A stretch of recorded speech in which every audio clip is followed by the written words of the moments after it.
Buhuli.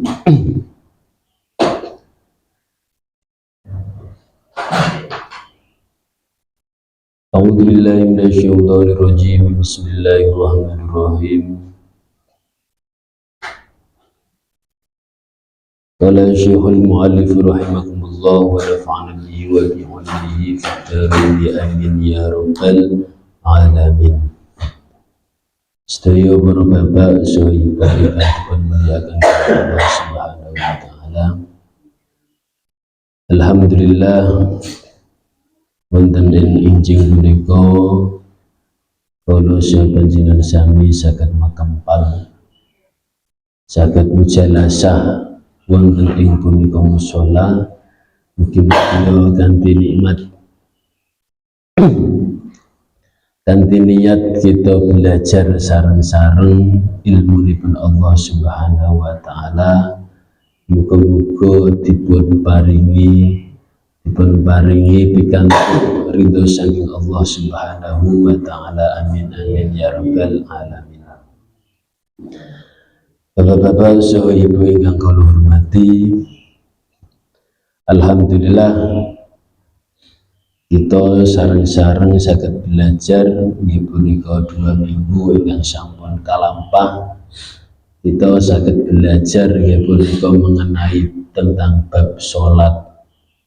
Di antaranipun nggih punika ketika kita melaksanakan sholat, yaitu sujud terakhir kita disunahkan untuk diiringi dengan doa. Merupakan ketika kenang-kenangan ketika kita berada di dunia, yaitu adalah nikmat yang paling besar, yaitu kita bisa melaksanakan sholat. Di antaranipun bunganipun sholat pun saged sujud. Kita disunahkan yaitu ketika kita sujud di akhir sholat diiringi dengan disela-selai dengan doa. Rabbi inni zalamtu nafsi faghfirli dzambi fa innahu la yaghfiru dzunuba illa anta. Kita di hadapan Allah Subhanahu wa taala, yaitu adalah hamba-hamba yang lemah. Wa khuliqal insanu dha'ifa innahu kana madzluman jahula. Kita di sisi Allah, di mata Allah, kita ini adalah hamba sehina-hinanya hamba. Tidak ada yang perlu, bahkan boten enten ingkang kita banggaaken ketika kita sudah menghadap Allah Subhanahu wa taala. Di antaranya ketika kita sudah mengangkat kedua tangan kita, disitulah kita merasa hinanya hamba. Allahu Akbar. Ketika kita sudah mengangkat kedua tangan, disitulah kita termasuk hamba-hamba yang lemah, hamba yang zalim di mata Allah Subhanahu wa ta'ala. Makanya Allah Subhanahu wa ta'ala dalam hadis qudsinya, inni haramtu zulman nafsi. Sungguhnya Allah Subhanahu wa ta'ala mengharamkan setiap hambanya untuk mendolimi dirinya masing-masing. Kita mendolimi dirinya sendiri saja tidak diperbolehkan. Mendolimi diri kita sendiri itu diharapkan oleh Allah. Yang penting kita merasa dolim di hadapan Allah. Mendolimi dirinya sendiri itu maksudnya apa? Mendolimi dirinya sendiri itu menyakiti dirinya sendiri. Misal contoh, kita melukai diri kita sendiri, memaksakan dirinya kita sendiri, itu pun termasuk bagian daripada zalim. Seperti itu contoh kecil, kita menyakiti diri kita sendiri, yaitu dengan cara apa? Kita mentato diri kita sendiri, memberikan tato, dan juga diantaranya kita meninggalkan sholat walaupun dengan cara sengaja itu pun juga termasuk mendolimi diri kita sendiri. Nah, makanya di sela-sela sujud terakhir Allah Subhanahu wa Ta'ala memerintahkan untuk di sela-sela doa, Rabbi inni zalamtu nafsi, hambamu ini ya Allah adalah termasuk hamba yang zalim, faghfirli dzambi fa innahu la yaghfiru dzunuba illa anta. Maka dengan rahmatmu lah kami bisa diberikan ampunan segala dosa-dosa yang ada pada tubuh hambamu ini. Fa innahu la yaghfiru dzunuba, karena tidak ada yang bisa mengampuni segala dosa-dosa terkecuali hanyalah Allah Subhanahu wa Ta'ala. Semoga dengan kita selalu melaksanakan sholat berjamaah itu termasuk merupakan ketukan hati kita kepada Allah Subhanahu wa Ta'ala. Kita bisa mengingat siapalah Tuhan kita, dengan apalah kita bisa diberikan fasilitas di dunia ini, hanyalah Allah. Bismillahirrahmanirrahim. Pada pagi hari ini kita bisa membahas yaitu di antara fadilah keutamaan sholat duha. Ya Ali alaika bisolati duha fi safari wal hadur, fa innahu yawmal qiyamah yunadi munadin min fawqi syarafil jannah. Ya Ali alaika bisolati duha, laksanakanlah sholat duha. Wasiat Rasulullah Shallallahu Alaihi Wasallam kepada Sayyidina Ali untuk bisa melaksanakan sholat duha. Kinten-kinten kawula saha panjenengan sami saged nglampahi sholat duha, saged istiqomah napa mboten, Pak?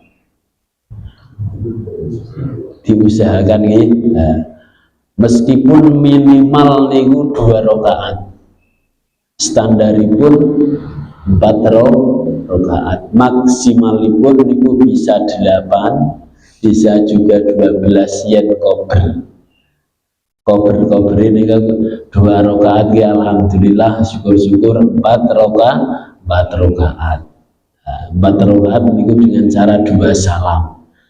2 kali salam, 2 kali salam berarti 4 rakaat. Fadilah dan keutamaan sholat duha fis safari, ketika kita dalam perjalanan bepergian. Sholat sunnah duha bisa kita laksanakan ketika kita sedang bepergian. Itu luar biasa keutamaan daripada orang yang berada di rumah. Berada di rumah yang baik, ketika bepergian pun juga lebih baik. Karena apa? Sholat sunnah bisa dilaksanakan di lain tempat, di lain waktu. Berarti orang itu memang benar-benar menjaga waktunya sholat duha. Ada apakah di dalam sholat duha itu?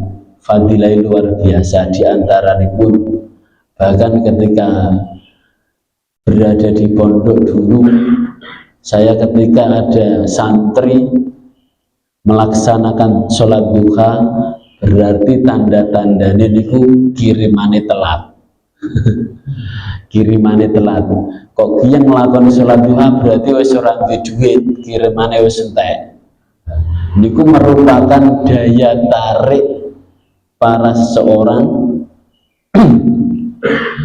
di antaranipun santri, daya tarik ben oleh duit niku di antarane istiqomah nglakoni sholat duha. Ini di antarane ben sugih. Bahkan ada seorang kiai di Demak niku pelosok Demak niku Karangrowo mengistiqomahkan sholat duha sampai 8 rakaat setiap hari. Beliau itu cuma sekedar nopo Kalau zaman dulu niku kan pembayaran listrik kan di salah satu tempat. Nah, niku agen pembayaran listrik kur cuma iku tok penghasilannya. Tapi beliau niku istiqomah melaksanakan sholat duha. Padahal kalau kita ini bisa menyempatkan ngobrol waktu wis alhamdulillah.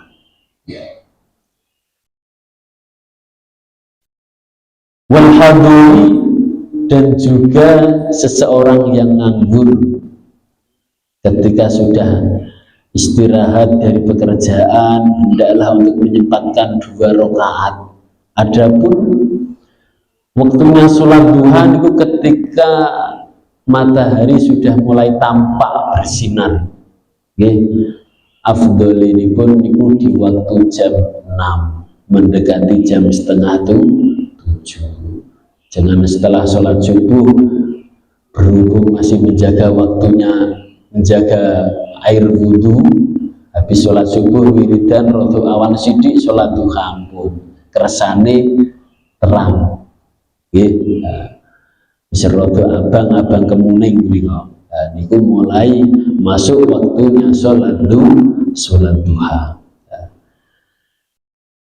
Di dalam keistiqomahan melaksanakan sholat duha, fa innahu yaumal qiyamah munadi. Apa munadi? Fa innahu yaumal qiyamah, maka adanya seseorang yang sering melaksanakan sholat duha dengan bisa istiqomah ketika berada di hari yaumil akhir nanti, yaumal qiyamah, munadir.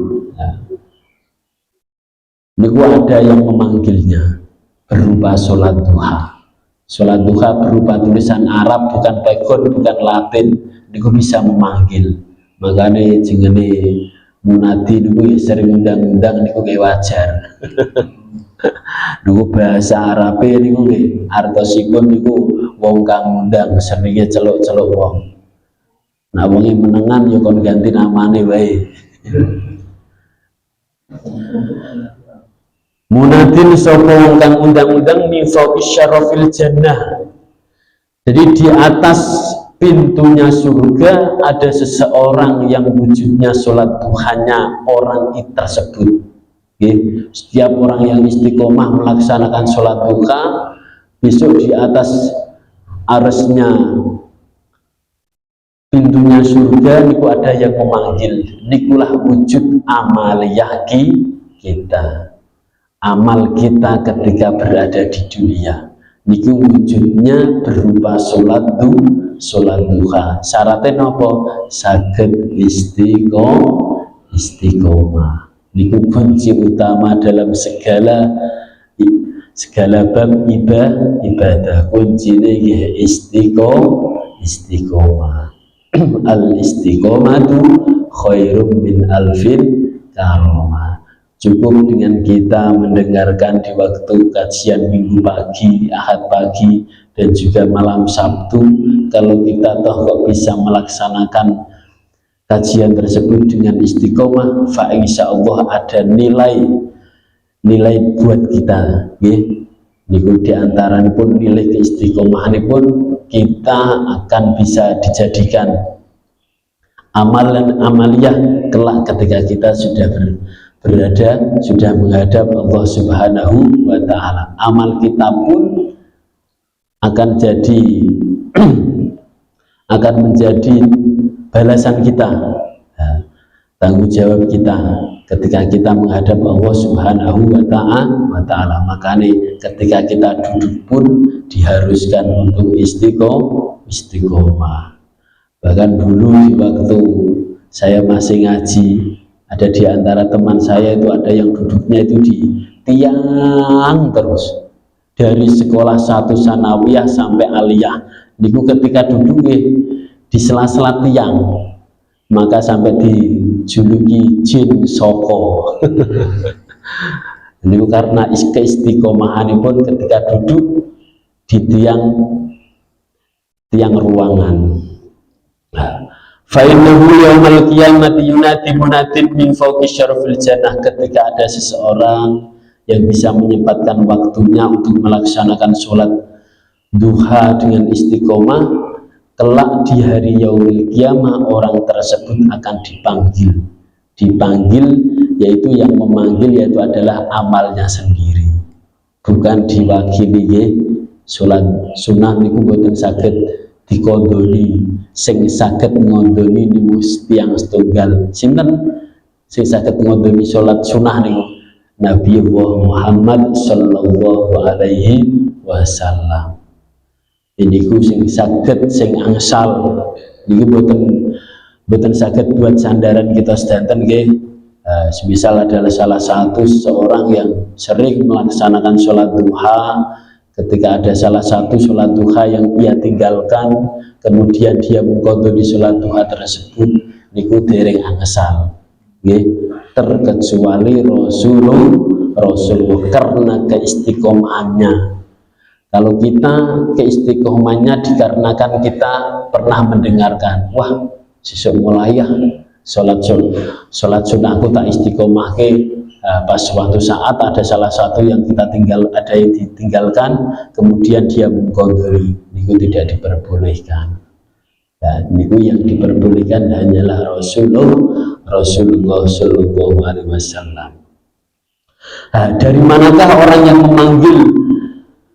memanggil sholatnya tersebut? Ainal ladzi kanu yusallu duha udkhulu babid duha bisalamin aminin. Yang memanggil tersebut adalah sholat keistiqomahnya tersebut. Udkhulu min babid duha. Ya umat Muhammad, disinilah pintumu. Niku sholat duha berkata, disinilah pintumu. Ketika ini merupakan amaliyahmu ketika kamu berada di dunia. Udkhulu min babid duha bisalamin aminin. Disinilah pintumu yang memberikan keselamatanmu.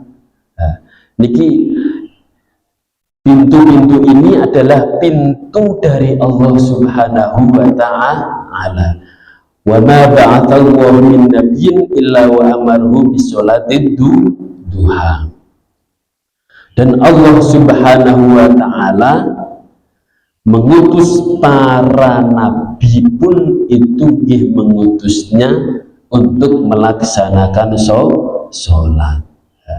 Di antaranya pun sholat sunnah pun Allah Subhanahu wa ta'ala menganjurkan kepada para nabi. Cukup kita selaku umatnya Rasulullah SAW bisa istiqomah dalam melaksanakan sholat jamaah pun itu sudah luar biasa. Adapun sholat sunnah niku merupakan tambahan amaliyah kita. Cukup kita bisa melaksanakan 1 kali, 2 kali, bahkan bisa istiqomah, itu pun alhamdulillah. Niku diantara pun fadilah pun sholat duha.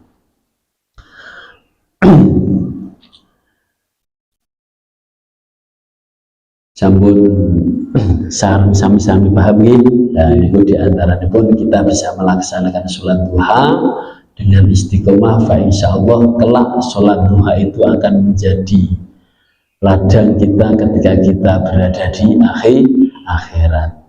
Sholat duha tersebut akan memanggil dari setiap orang yang selalu menjaga waktunya tersebut. Ya Ali, wa min karomatil mu'minin zaujatun muwafiqatun wassolatu jama'atan wa jiranun yuhibbuna. Ini yang selanjutnya.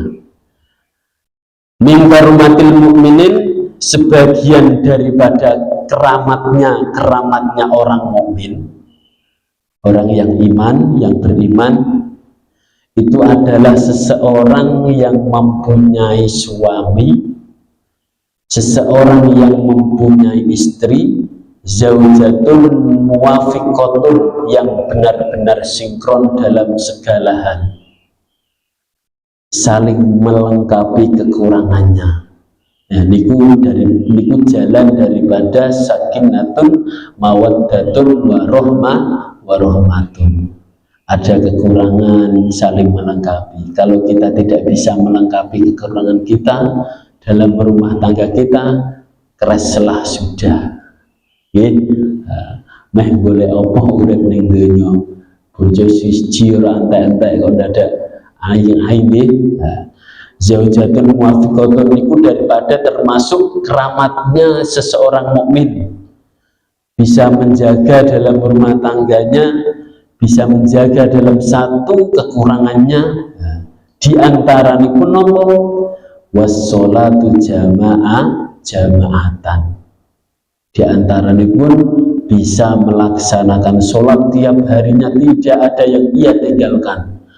Dari mulai dia qabiltu nikahaha wa tazwijaha niku bisa menjaga sholat sampai akhir hayat, niku termasuk orang tersebut sudah diberikan keramat oleh Allah. Orang sah ndak kesuwen dadi wali, angger bisa jaga salate, bisa jaga waktunya sholat, itu pun sudah termasuk orang yang mempunyai keramat di mata Allah Subhanahu wa ta'ala. Saling mengingatkan ketika istri baru pulang kerja, sudah sholat apa belum, cukup bertanya saja, tidak usah menyuruh. Cukup bertanya saja. Bertanya itu sudah mencakupi pertanyaan perintah. Ketika lalai melaksanakan sholat, perlu untuk kita ingatkan. Wassolatu jamaatan, terlebih kalau kita mengingatkan kok kita belum sholat juga, hendaklah untuk diajak berjamaah bareng. Kita mengajak untuk sholat berjamaah itu bukan di rumah, berjamaah di musola, di masjid. Karena apa? Karena masjid ataupun musola itu adalah sejatinya tempat ibadah. Kalau musola itu di bawahnya masjid. Innama ya'muru masajidallahi man amana billahi wal yaumil akhir. Kalau bukan kita yang mengimani sejatinya tempat sujud yaitu adalah masjid, lalu siapa? Masa mau orang Yahudi, mau orang Nasrani? Yang perlu mendatangi musola dan juga masjid adalah orang yang mengimani. Maupun Nasrani, Yahudi, Bani Israel yang masjid itu cuma pengen ngerusak toh. Kalau kita menjaga masajidallahi man amana billahi wal yaumil akhir, sesungguhnya yang sejatinya orang yang diperuntukkan untuk memakmurkan masjidnya Allah, yaitu adalah orang yang mengimani. Wassolatu jamaatan wa jironun. Niki ya jironun niku apik karo tangga. Nggih, orang gledhengi tanggane, orang nyakiti tanggane. Niki dalam salah satu hadisnya Rasulullah Shallallahu Alaihi Wasallam, afsyus salami wa atimut ta'am wasilul arham wa niyamul lail tadkhulul jannata bisalam. Di antara ini pun ketika kita mau masuk, harapannya dewi sholat, harapannya kita bisa menjaga sholat, menjaga kerukunan antara sesama, menjaga kerukunan antar tetangga, niku ridhone Allah, nggih dilebuake surgane Allah. Niku di antara wasilul arham, menjaga silaturahim antar tetangga, wajironun wa min karomatin, dengan kita bisa memuliakan jiron, memuliakan tetangga-tetangga kita, fa insya Allah kita akan diberikan keselamatan oleh Allah. Saudara terdekat kita yaitu adalah tetangga, bukan bapak, bukan ibu, bukan anak, akan tetapi tetangga. Kalau anak-anak kita berada jauh di luar Jawa, di luar kota, ketika kita ada apa-apa tentunya yaitu adalah yang tahu yaitu tetangga kita. Wa jiranun yuhibbunahu kang demen sapa jiran ing mukmin. Perlu kita untuk saling menjaga keharmonisan kita dalam rumah tangga kita dengan tetangga-tetangga kita. Terus pertanyaannya, yang disakiti tetangga kita benar-benar harus legowo, ususe sing dawa. Nggih. Dengan cara apa? Cukup kita berbuat baik saja. Meskipun kita sering tersakiti, kita terima dengan lapang dada dan selalu berbuat baik untuk tetangga kita. Nah, niku termasuk bagian daripada keramatnya orang mukmin.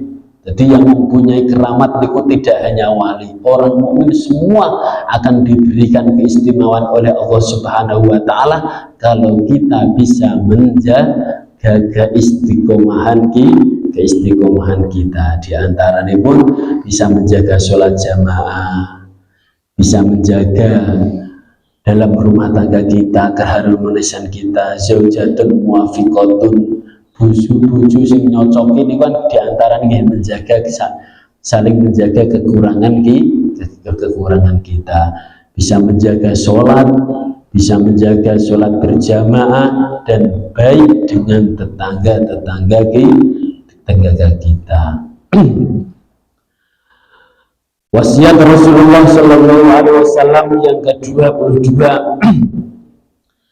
Qala alaihi salatu wassalam,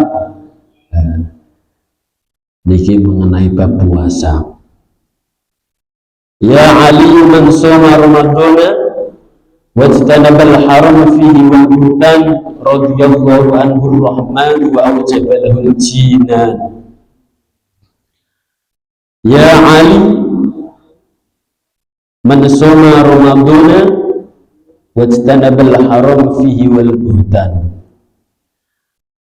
Ya Ali, barang siapa yang berpuasa di bulan Ramadan dan juga orang-orang tersebut bisa menjauhi daripada barang-barang yang batil, barang-barang yang haram,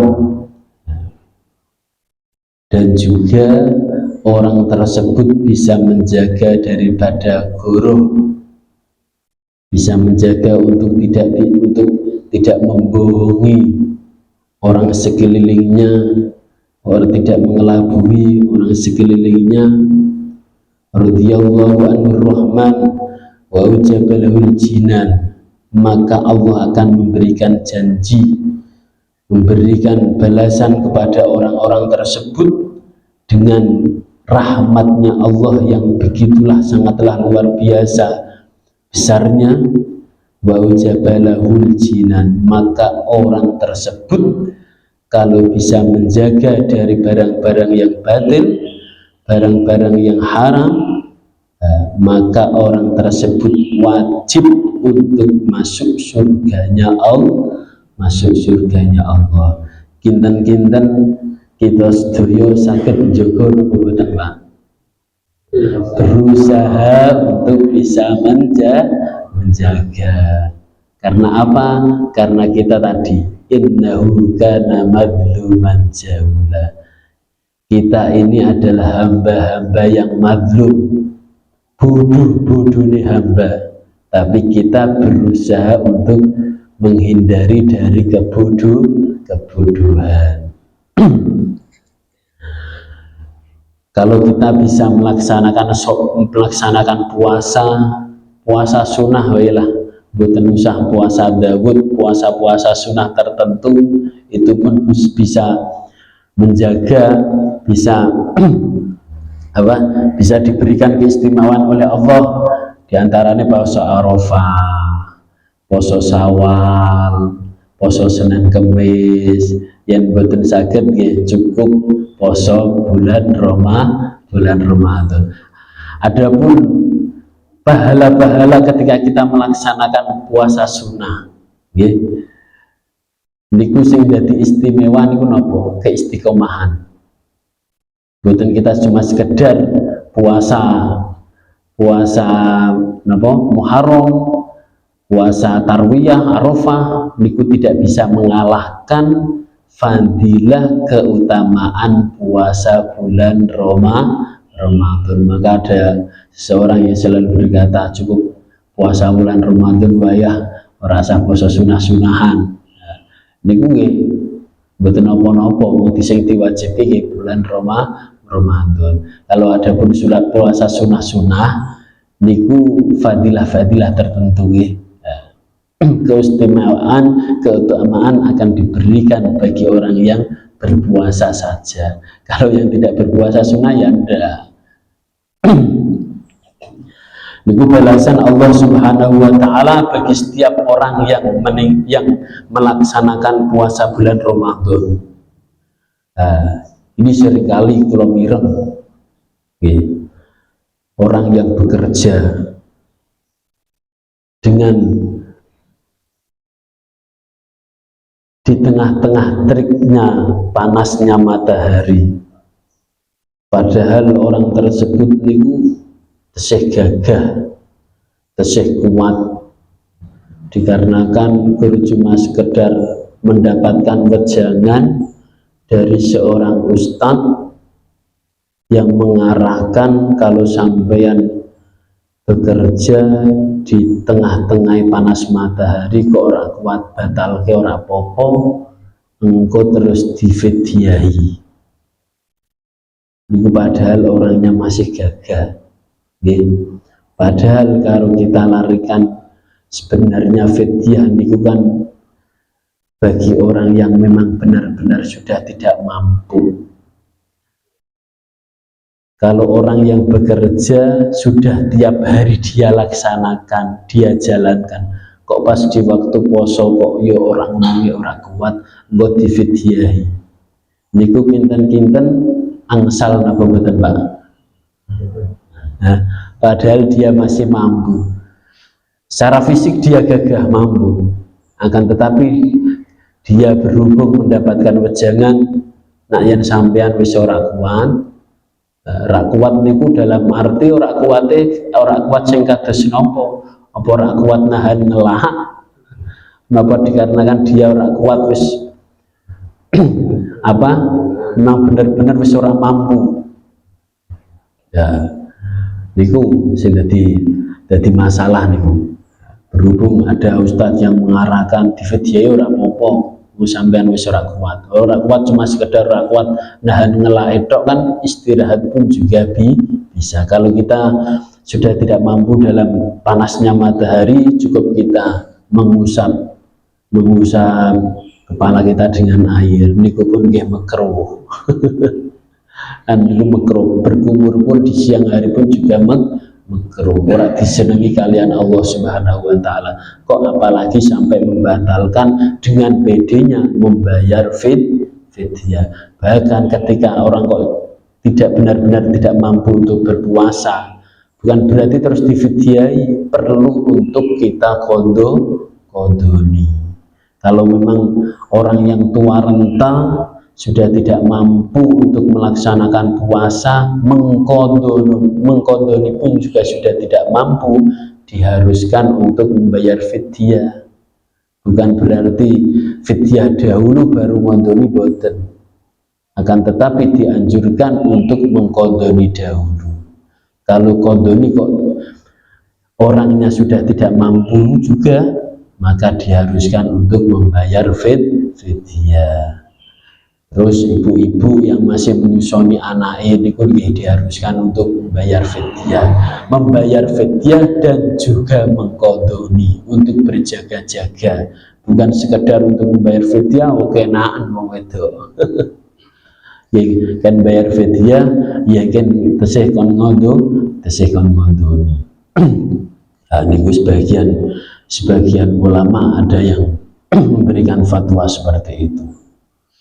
Untuk itu dari kita semua, ketika kita masih diberikan kekuatan, diberikan fisik yang kuat oleh Allah Subhanahu wa taala, jangan menyia-nyiakan. Meskipun di situ di tengah-tengah panasnya terik matahari, perlu untuk kita jaga. Dengan apa? Ketika kita sahur, sebanyak mungkin kita minum air putih.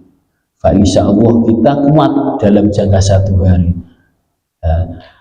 Kalau seorang-orang saat ini, bahkan banyak orang tua, wong tua sing mulai ora poso. Banyak ketika sudah mulai tanggal 7 sampai 15, bahkan sampai likuran banyak orang yang sudah tidak puasa. Bahkan kalau anak kecil niku mereka belajar untuk berpuasa kalau mulai SD. Kalau orang tua mereka mulai belajar untuk tidak berpuasa, malah sebaliknya.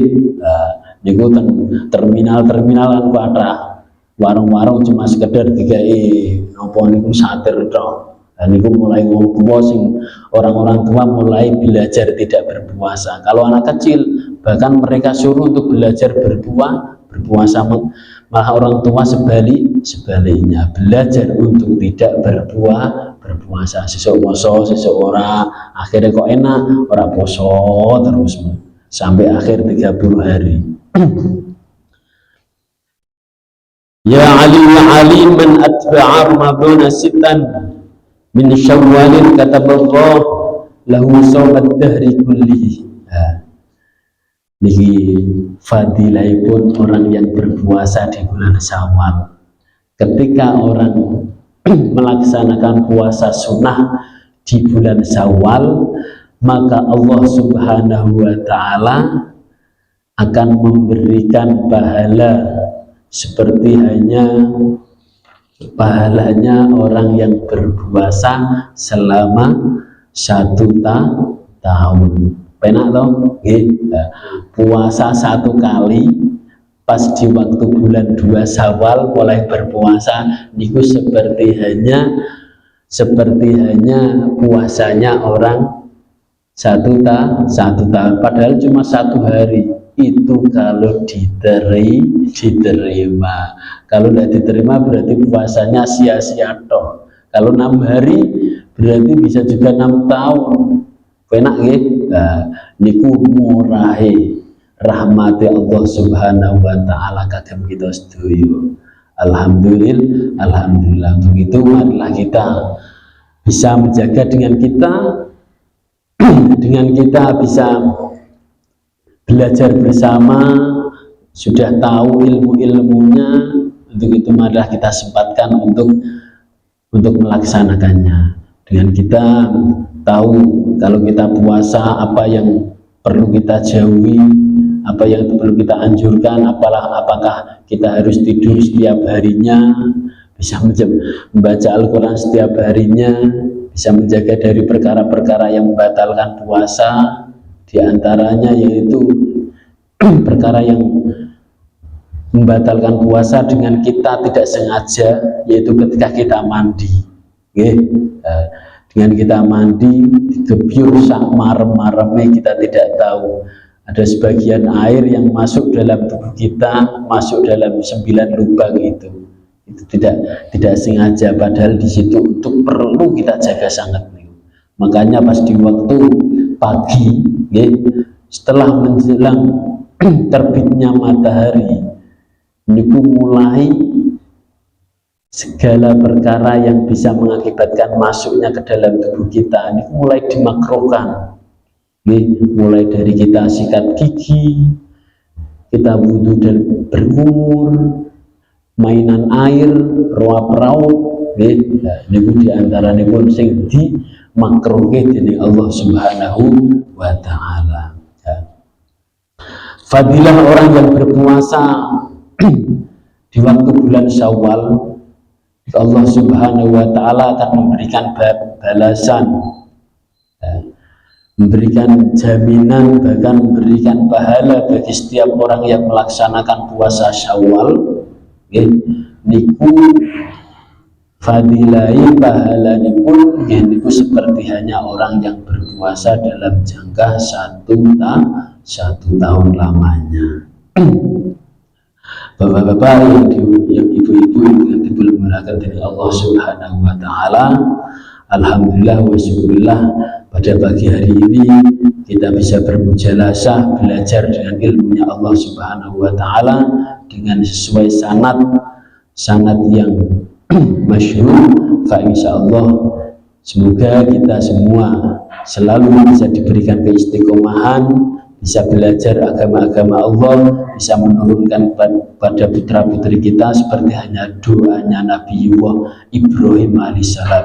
Rabbij'alni muqimas sholati wa min dzurriyyati rabbana wa taqabbal du'a. Niku doa Nabi Ibrahim, ya Allah, semoga putra-putriku bisa menjaga ilmu-ilmumu, bisa menjaga apa yang telah kami pelajari sampai duriah keturunan-turunanku sampai di akhir-akhir nanti.